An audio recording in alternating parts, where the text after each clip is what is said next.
Olá, nós somos o Grupo 6, e neste vídeo iremos falar sobre o livro Antônio Hermílio de Moraes, Memórias de um Diário Confidencial, que aborda a história de um dos maiores e mais importantes empreendedores do Brasil, presidente do Grupo Votorantim. A vida pessoal de Antônio Hermílio de Moraes.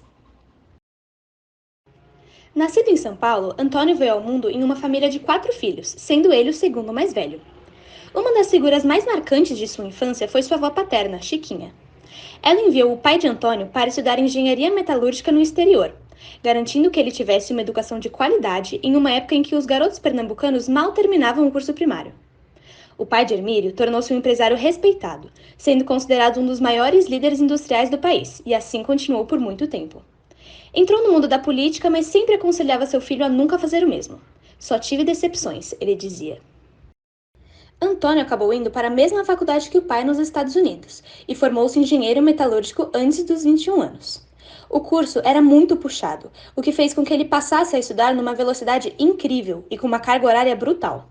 Deixava de aproveitar fins de semana, mas não se arrepende. Diz que aprendeu muito. Ele logo percebeu que os norte-americanos julgavam os latino-americanos como gente de quinta categoria e, tomando o preconceito como desafio, fez questão de brilhar. Foi nos Estados Unidos onde conheceu sua esposa, Maria Regina.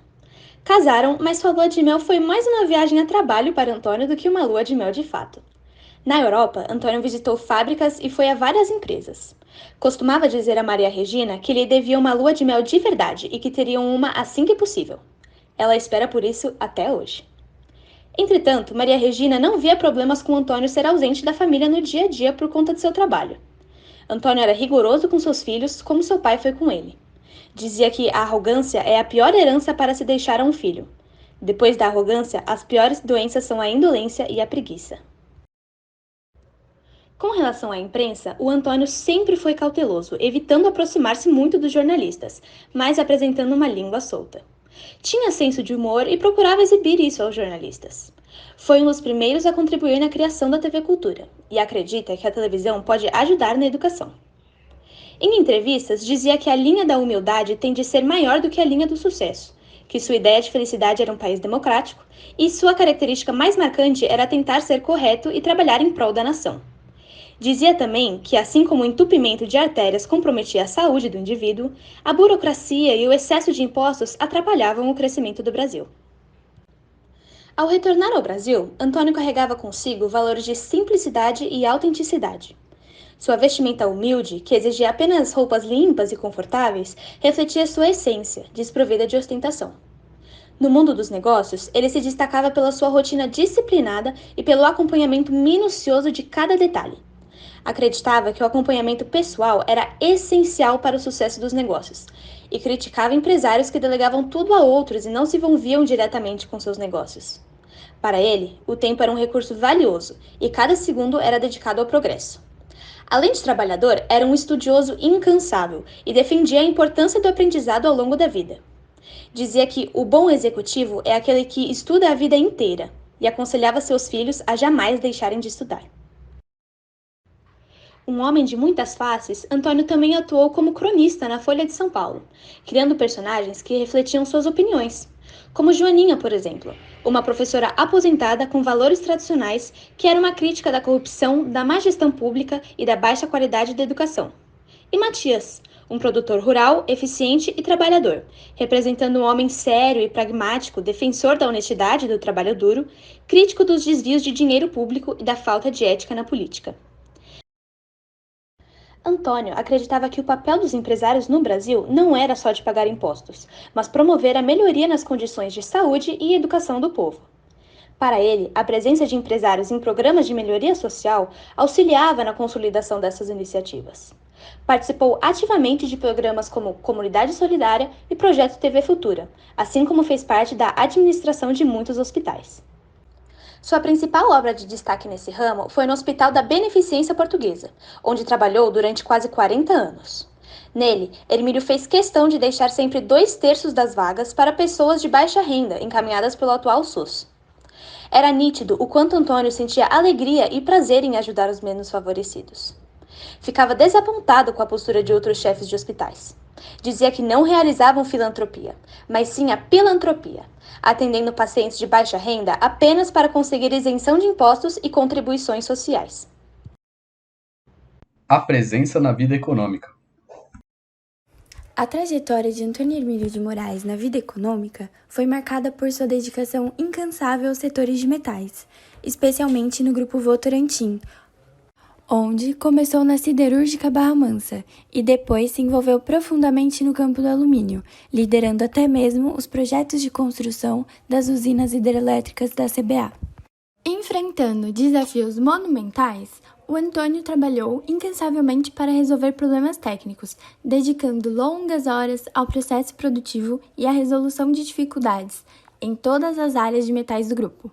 Sua determinação foi exemplificada pela criação da Companhia Mineira de Metais em Três Marias, um empreendimento que ele concebeu e implantou com recursos próprios.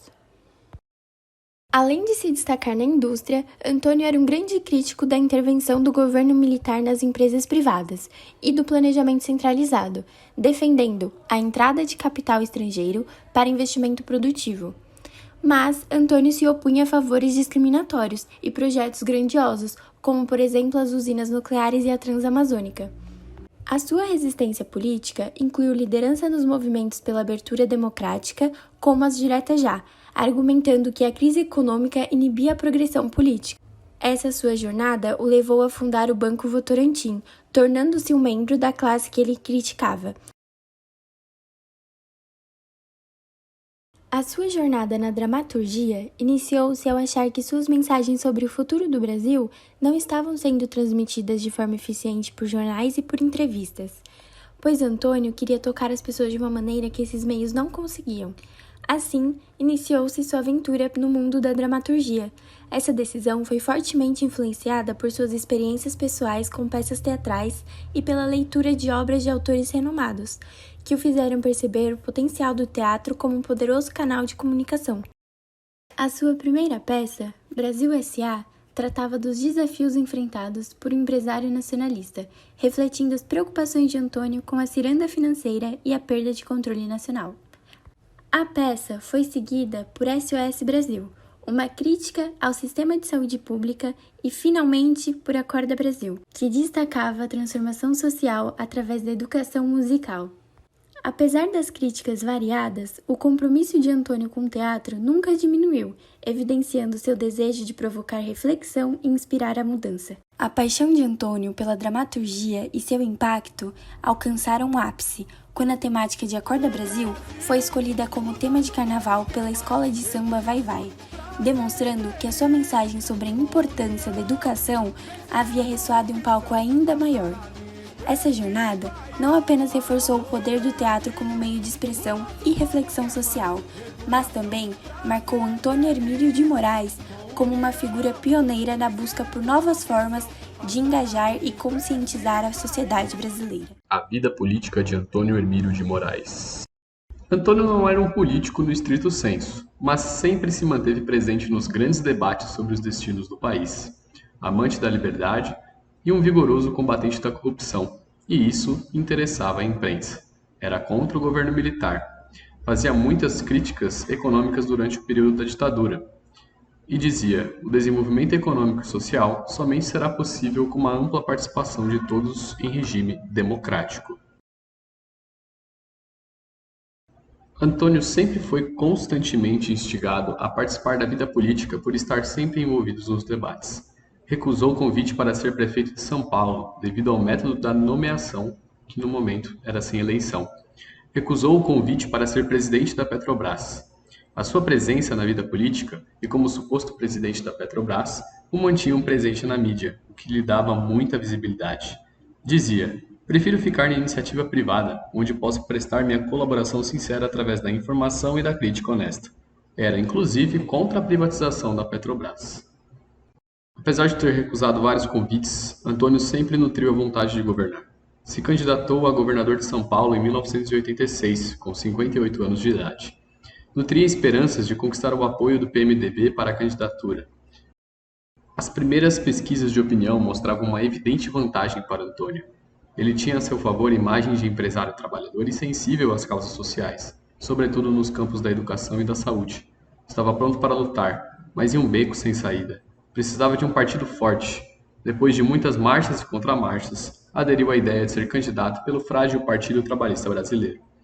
Antônio percebeu que, para ter força dentro do PTB, era preciso ocupar muitos cargos no Diretório Nacional, para o qual indicou vários de seus companheiros. Foi um choque para Antônio as ameaças e barganhas que os outros políticos faziam. Uma das principais providências de Antônio foi elaborar um detalhado plano de governo, focando em 4 setores prioritários: segurança, educação, saúde e agricultura. Levou seu estilo de homem prático à campanha política. Ao anunciar um objetivo, sempre explicava o modo de alcançá-lo. Dizia: estou sentindo uma enorme diferença entre meu mundo e o da política. Na empresa, trabalha-se 90% do tempo e conversa-se 10%. Na política é o inverso. A televisão desempenhou um papel decisivo naquela campanha. Os programas iniciais foram muito bons. Antônio era muito carismático. As coisas, no entanto, desandaram no meio da campanha por conta de ataques de outros candidatos.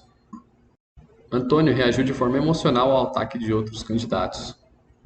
E apesar de todo o bombardeio, a popularidade voltou a crescer e a prévia eleitoral mostrou ótimos resultados para ele. No entanto, o cenário mudou completamente na reta final da campanha, porque muitos dos ataques também consideraram sua inexperiência política, fazendo com que muitos abandonassem sua campanha. O principal argumento dos outros candidatos era que Antônio tinha interesse em governar para fortalecer suas próprias empresas. Sofreu ataques do mundo sindical e da própria imprensa. No final, Orestes Quercia ganhou as eleições para governador de São Paulo. Antônio escreveu uma carta aberta para a população paulista para agradecer a confiança dos que votaram nele e anunciar que, de uma vez por todas, estava fora da política. O maior sofrimento não foi perder as eleições, mas assistir de mãos atadas à destruição de sua imagem de empreendedor, criador de empregos e parceiro de obras sociais. Mesmo após a derrota na campanha para governador de São Paulo, na qual afirmou ter esquecido da política, Antônio Hermílio continuou opinando sobre os problemas nacionais, sendo constantemente vinculado como uma reserva técnica para os cargos públicos. As especulações aumentaram, vinculando o nome de Antônio a uma possível candidatura à presidência da República. Antônio declarava: há tantos candidatos à presidência da República que, se o Brasil pudesse vendê-los pelo preço que acham que valem, poderíamos tranquilamente saldar a dívida externa. Apesar de ter sempre rejeitado esta ideia, passou a articular abertamente uma aliança centro-direita para impedir o crescimento das esquerdas. Estava disposto a estimular candidaturas alternativas para afastar o acesso de Lula e Brizola. Para pôr um ponto final nas especulações acerca de seus desejos de se candidatar à presidência, Antônio escreveu um outro artigo, publicado nos principais jornais do país. Seu objetivo era pacificar os ânimos, mas gerou mais especulação por afirmar que a ideia de administrar a grande nação frequentava os seus sonhos. No entanto, colocou explicitamente que estava decidido a não concorrer à presidência. Na campanha de 89, enfim, não foi candidato, mas articulou o que pôde para inviabilizar Lula e Brizola. Reiterou que a sua eventual candidatura seria contraproducente, pois tiraria votos de Collor, a qual estava apoiando. Apesar de seu apoio, Antônio nunca foi entusiasta de Collor. Não acreditou quando o governo confiscou a poupança e as contas da população, o que atingiu em cheio os recursos do grupo Votorantim. Tinha conflitos com a ministra da Economia, Zélia Cardoso de Mello, que até liberou a entrada de cimento livre de impostos no país, a fim de combater os especuladores. Inicialmente não apoiava o impeachment, mas os casos de corrupção fizeram mudar de ideia. Apesar de suas reservas, apoiou Itamar Franco e guardou boas lembranças dele durante seu governo. Já com Fernando Henrique, foi entusiasta de sua candidatura. Achava-o inteligente e convincente. Ficou animado com os primeiros resultados do Plano Real. Apresentava forte rejeição à candidatura de Lula, em 1998. Lula cogitou um empresário para ser seu vice, a fim de mudar a visão do mundo corporativo sobre um sindicalista no poder. O ano de 2002, especialmente o segundo semestre, correu sob forte apreensão devido à possibilidade da vitória de Lula nas eleições para presidente.